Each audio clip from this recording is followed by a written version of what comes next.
안녕하십니까. 잘- 안녕하십니까. 11월 8일 월요일 말씀 묵상 함께 시작하겠습니다. 제가 오늘 많이 좀 늦었습니다. 이런저런 뭘 하다 보니까 너무 피곤해갔는가 봅니다. 정신을 좀 못 차렸는데요. 다행히 그래도 이렇게 일어나서 하나님의 말씀으로 하루를 시작하게 하신 하나님께 감사를 드립니다. 오늘 본문 46장 1절부터 12절까지 말씀입니다. 예레미야의 새로운 면을 시작하는데요. 45장까지의 내용과는 완전히 다른, 이전에는 유다에 대한 말씀이라고 하면 46장부터는 유다 주변의 나라들에 대한 이야기가 시작이 되고요. 그리고 하나님께서 정말 사랑하는 사람들을 향한 어떤 그 메시지라기보다는 하나님께서 어떻게 이 세상에서 섭리하시는가를 보여주는 메시지가 나오거든요. 이 본문을 통해서 우리가 이 세상을 살아가는 한 지혜를 얻을 수 있었으면 좋겠습니다. 그럼 함께 말씀을 보겠습니다.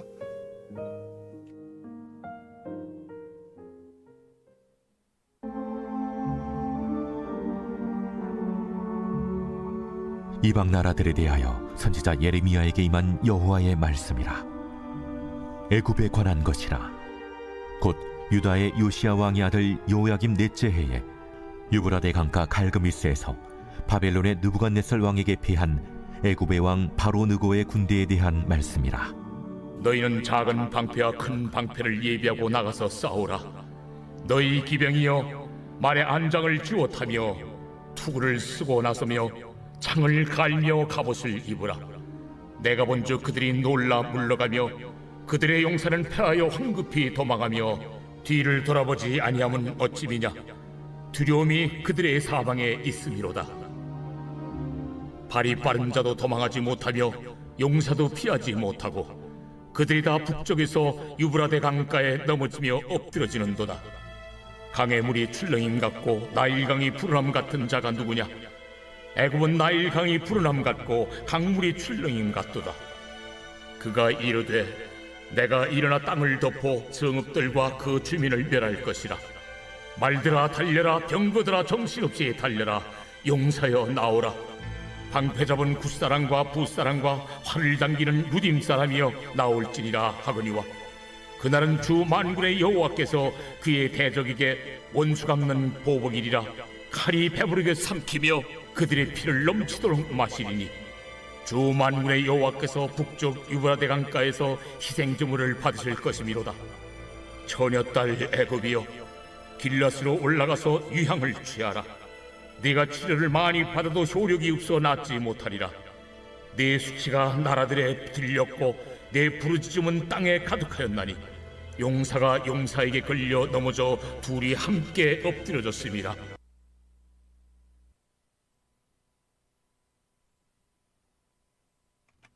네, 이제 46장부터 51장까지가 열방들, 이제 유다를 향한 메시지가 아닌 거죠. 1장부터 45장까지가 크게 하나님의 백성인 유다를 향한 메시지였다면 46장부터 51장까지는 유다뿐만 아니라 모든 열방을 다스리시는 하나님의 섭리를 확인해 볼 수 있는 부분입니다.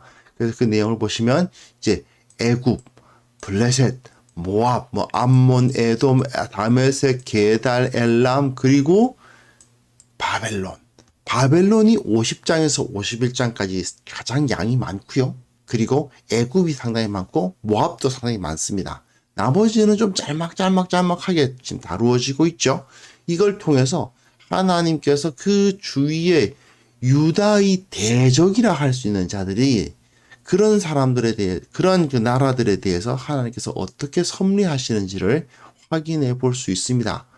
오늘과 내일 아마 46장은 애굽에 관련된 본문인데요. 이 애굽이란 나라가 어떤 나라였던가? 많이들 아시면 이집트, 많이들 아는 이야기입니다.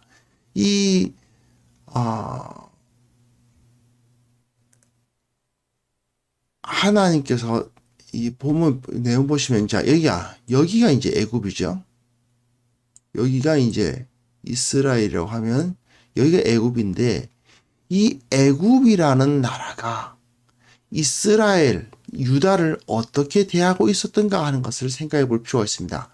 여기가 이제 바벨론이거든요. 이 지역이 바벨론이라고 하면 애굽은 바벨론을 막기 위해서 최선을 다했던 나라입니다. 이 바벨론이 점점점 강성해지니까 애굽은 앞에 유다가 필요해요. 왜요? 방패막이가 필요한 거예요. 사실은 여호야김 4년 이제 본문에 이제 넘어가서 보시면요. 자, 당시 어떤 상황이냐? 요시야 왕의 아들 여호야김 넷째 해 여호야김 4년에 유브라데 강가 갈그미스에서 애굽과 이 애굽과 이 지역이 아수르죠. 아수르의 연합군이 이제 여기가 바벨론이고 여기가 바벨론, 여기가 아수르, 여기가 애굽인데 이 둘이서 연합을 해서 바벨론과 전쟁을 하죠. 근데 이 갈그미스, 칼키미시라고 되어 있는 여지역, 여기가 이제 유브라데 강 상류인데 이 갈그미스라는 곳에서 전쟁을 해서 집니다. 예. 결국은 그렇게 밀리다 보니까 애굽은 어떻게 하든지 유다를 자기 편으로 이끌어들려고 노력을 되게 많이 해요. 왜 그렇습니까? 바벨론이 침공에 들어오면 자기 앞에 방패막이가 하나 정도는 있어야 되니까요. 그러다 보니까 여호야김 같은 경우에는 자기가 세웠지만 여호야김이 결국은 바벨론에 의해서 여호야김 4년부터는 여호야김이 바벨론을 섬기지 않을 수가 없게 됐죠. 하지만 애굽은 계속 뒤에서 여호야김을 부추겨가지고 야 우리 편에 붙어 우리가 지켜줄게 이러면서 바벨론 쟤네들 너무 볼성사납지 않냐? 이러면서 바벨론에게 반역을 하도록 만들죠. 시드기야도 마찬가지고요. 하지만 결국 그 때문에 예루살렘은 파괴되고 말았습니다. 바로 그 사실을 여기서 알 수 있게 돼요. 자, 보면 요시야 왕의 아들 여호야김 넷째 해에 유브라데 강가 갈그미스에서 바벨론 왕의 느부갓네살 왕에게 애굽의 왕 바로 느고가 망하죠. 예, 패배합니다. 어떻게 패배합니까? 나갈 때에는 대단합니다. 너희는 작은 방패와 큰 방패를 예비하고 나가서 싸우라. 너희 기병이여 말에 안장을 채워서 타고 투구를 쓰고 겉옷을 입고 창을 갈며 겉옷을 입고 강력하게 나서라는 겁니다. 근데 하나님께서 뭐라고 말씀하십니까? 여호와의 말씀이니라 내가 본즉 도망가요. 앞에서는 이렇게 늠름한데 이렇게 기세등등한데 조금 보니까 그들이 물러가고 도망가고 파괴되더라는 얘기입니다. 두려움이 그들이 사방에 있습니다. 발이 빠른 자도 도망가지 못하고 용사도 피하지 못하고 그들이 유브라데 강가에서 죽어가고 있습니다. 엎드러지고 있는 것입니다. 애굽이 그 자랑하는 기병과 그 강력한 군대를 가지고 있었습니다. 그들은 나름대로 자기네의 힘, 그 위풍당당함을 가지고 있었지만 결국은 유브라데 강가에서 패배하는 그 유브라데 강가가 어디겠어요? 갈그미스를 말하는 것입니다. 갈그미스에서 이제 죽어서 다 그 시신이 되어버리는 그런 모습을 볼 수가 있습니다. 사실 이 아수르하고 애굽이 연합군이고 바벨론하고 싸우게 되는데 아수르와 애굽이 전통적인 강자들이죠. 그에 비해서 바벨론은 신흥국입니다. 근데 아수르하고 애굽은 나름대로 바벨론이 강하긴 하지만 이제 힘 얻게 된 애송이다 그렇게 생각하고 우리 둘이 연합하면 바벨론쯤은 충분히 누를 수 있다라고 생각했을 것입니다. 하지만 애굽은 어처구니 없지만 신흥국이었던 바벨론에게 여지없이 패하고 맙니다. 결국 갈기미스 전투에서 완전히 패하고 그 이유는 뭐 거의 이 애굽 자기 땅에 숨어 있을 수밖에 없었던 거예요. 그래서 다음 본문 보시면요. 강의 물이 출렁임 같고 나일강이 푸름남 같은 자가 누구냐? 이 애굽을 말하는 거죠. 애굽은 자기가 나일강의 불어남 같고 강물이 출렁임 같다. 무슨 소리겠습니까? 이집트의 중요한 그 핵심적인 상징은 나일강 아닙니까? 나일강이 불어남 같다. 예, 나일강이 쫙 범람하면 그 주의 땅을 모두 삼키고 이제 그 내가 일어나 땅을 덮어 성읍들과 그 주민을 멸할 것이라 하면서 그 나일강과 같이 우리 애굽의 군대는 나일강처럼 이 주위 나라를 완전히 삼켜버릴 것이다 라고 아주 위세등등하게 나선다는 것이죠. 하지만 어떻습니까? 어떤 일이 벌어져요? 예, 결국은 망하는 것입니다. 이 사람들은 어떻게 생각합니까? 말들아 달려라, 병거들아 정신없이 달려라, 용사야 나와라. 구스 사람 에디오피아라 말하는 겁니다. 그 이집트 바로 밑에 남쪽에 에디오피아가 있죠. 그 부시는 어딘지 정확하게는 알 수 없는데 아마 이게 리비아가 아닐까 생각되고요. 그리고 루딤이 어디냐 하면은 이제 터키 지역에 있는 겁니다. 그 당시만 해도 이 이집트가 이 터키 지역까지 그 세력을 상당히 확장하고 있었던 거죠. 그러니까 주위에 있는 에디오피아나 리비아나 터키나 이런 지역에 있는 다른 나라들에게 힘까지 얻어서 동맹국을 열고 이들이 강력한 힘으로 아수르를 도와서 바벨론을 누를 수 있을 것이라고 아주 위세당당하게 이야기하고 있는 부분을 이렇게 그려주고 있는데요. 그러나 어떻게 됐다고요? 네, 망하고 맙니다. 어떻게 해요? 주 만군의 여호와께서 그의 대적에게 원수 갚는 보복이다. 이들이 나일강의 범람과 같이 그 땅을 차지하고 그 주위에 있는 나라들 다 삼킬 것이다 라고 아주 위세등등하게 갈그미스에 나갔지만 하나님께서 오히려 그들이 나일강이 아니라 그들이 피가 그들이 나일강의 강물이 넘치도록 그 지역을 차지하는 것이 아니라 그들이 피가 넘칠 것이다. 주 만군의 여호와께서 북쪽 유브라데강 강가에서 희생 제물을 받으실 것이미로다. 이 사람들은 애굽은 자기네들의 상징물, 이 나일강의 범람과 같이 자기가 그 땅을 차지할 것이다. 그 바벨론의 군대를 밀어버리고 그 전투하는 그 지역 자체에 자기네들의 힘을 과시할 것이다 라고 생각을 했겠지만 하나님은 나일강이 아니라 이 희생제물처럼 희생제물을 하면 제물을 죽여서 피를 흘리게 되지 않습니까? 그것과 같이 그 희생제물의 피가 강처럼 되어서 그 사람들의 피가 강처럼 넘쳐서 멸망되게 될 것이다 라고 말씀을 하시는 거죠. 그래서 결국 뭐가 됩니까? 처녀딸 애굽이여 이렇게 됩니다. 처녀딸 애굽이여. 처녀딸이 뭐겠어요? 처녀라는 것은 결혼하기 전의 여성인데 이 당시에는 결혼을 이제 거의 10대 초반에 다 했기 때문에 아무래도 소녀, 어린애, 여자애, 조그만 여자애를 말하는 겁니다. 애굽이 좀 전까지만 해도 어때요? 위세가 당당하고 갑옷을 입고 정말 싸우러 나갈 것 같은 강력한 군대의 모습이 바로 애굽이었는데 어떻게 된다고요? 처녀딸이 된다. 정말 연약하고 힘없는 여인처럼 됐습니다. 여자의 소녀처럼 되어버립니다. 길르앗으로 올라가서 유향을 취하라. 내가 치료를 많이 받아도 효력이 없어 낫지 못하리라. 예, 얼마나 큰 상처를 입었는지 아무리 치료를 받아도 효력을 볼 수 없는 그러한 상황까지 처하게 될 것이다. 네 수치가 나라들에 들렸고 네 부르짖음은 땅에 가득하였나니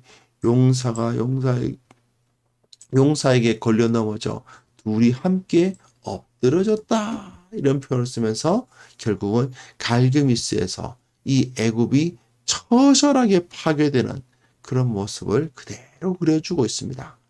사실 하나님께서는 이 신흥국이었던 바벨론을 들어서 애굽과 아수르의 교만을 꺾으신 거죠. 그 이전까지만 해도 아수르를 이길 수 있는 나라는 사실은 없었죠. 그리고 애굽은 수천 년 동안 그 지역에서 가장 강한 나라였죠.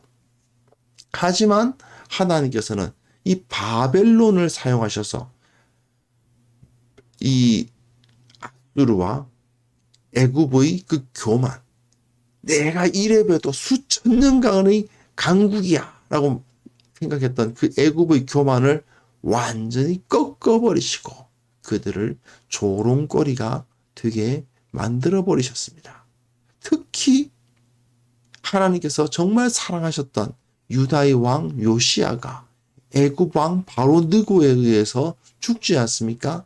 결국 하나님께서는 이런 방식으로 하나님의 백성을 대적한 대적들을 벌하시는 것을 우리는 알게 됩니다. 애굽과 같이 과거에 내가 이런 힘을 갖고 있었다는 것을 생각하면서 과거의 영화를 생각하면서 현재 자신의 모습을 바라보지 못하고 하나님을 의지하지 않게 되면 자만하게 되면 결국 애굽과 같은 파멸의 자리에 머물 수밖에 없게 됩니다. 내 힘과 내 능력을 자랑하는 자, 결국은 아무리 내가 재산이 많고 아무리 내가 능력이 많고 아무리 내가 사람들 사이에서 유명하다 하더라도 하나님의 능력을 의지하지 않는 자는 결국은 완전히 패망할 수밖에 없다는, 어떻게 보면 일견 평범한 진리죠. 이 평범한 진리를 우리는 다시 한번 확인할 수 있었으면 좋겠습니다. 그래서 이 시간 함께 기도하실 때 나의 능력, 나의 지위, 내가 가진 것들, 나의 과거에까지 지금까지 이뤄왔던 것들, 그런 것들을 믿고 그런 것들을 그런 것을 기반해서 자만하는 그런 어리석은 자가 되지 않도록 정말 우리가 기도해야 되겠고, 오직 하나님의 말씀에 순종하고 하나님을 의지하는 것만이 가장 내 인생에서 가장 중요하고 효과적인 일이라는 사실을 인정할 수 있기를 바랍니다. 함께 기도하는 시간 갖겠습니다.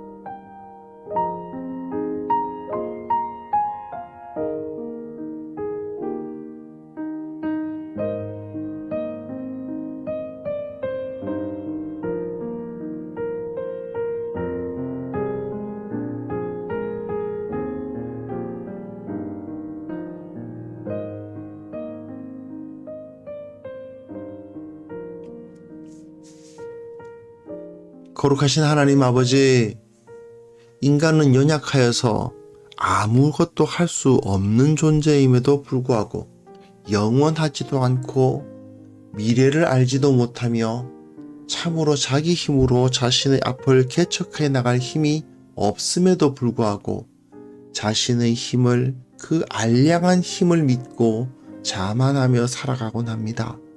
주님, 우리는 결코 그런 자들이 되지 않도록 도와주시고 나의 능력, 나의 지위, 나의 재산을 믿는 그런 어리석은 자의 자리에 서지 않도록 우리의 마음과 생각을 지켜주시기를 원하옵고 바랍니다. 주님, 이 세상에서 가장 형통할 수 있고 가장 강력할 수 있고 가장 확실할 수 있는 길은 하나님의 말씀과 그 뜻에 순종하는 것이라는 사실을 다시 한번 확인하게 하여 주시고, 가장 효과적이고 가장 안정적인 그 주님의 말씀을 따르는 그 길로 한 걸음 한 걸음 걸어가게 하시며 세상의 거짓된 길에 서지 않도록 도와주시옵소서. 참으로 우리 주위에서는 자만심에 가득하여서 어리석은 행위를 하고 있는 것을 볼 수 있습니다. 그리고 사람들은 그들을 부러워하고 그들처럼 살아가고자 하는 모습을 보일 때도 있습니다. 주님, 우리는 그런 어리석은 자들 되지 않도록 도와주시고 오직 참된 지혜 가운데서 주님을 섬길 수 있도록 도와주시옵소서. 아버지, 오늘 하루도 주님께서 붙들어 주셔서 참으로 주님 앞에 겸손하게, 그리고 주님의 능력을 힘입어서 주님께서 베풀어 주시는 그 평안 가운데 기뻐하며 살아가는 하루가 되게 하여 주시고, 이 애굽이 자기 힘을 믿고 나아가다가 패망하여 조롱거리가 되는 그런 모습과는 정반대가 되는, 나는 힘이 없고 나는 능력 없으나 우리 주님 능력 있고 우리 주님께서 나를 지켜주시니 나는 두려워할 것이 없노라, 그렇게 마음을 품으며 찬송하며 세상으로 나아가는 귀한 성도들 다 될 수 있도록 지켜 주옵소서. 주께서 홀로 영광 받아 주시기를 원하옵고 예수 그리스도 이름으로 기도합니다. 아멘.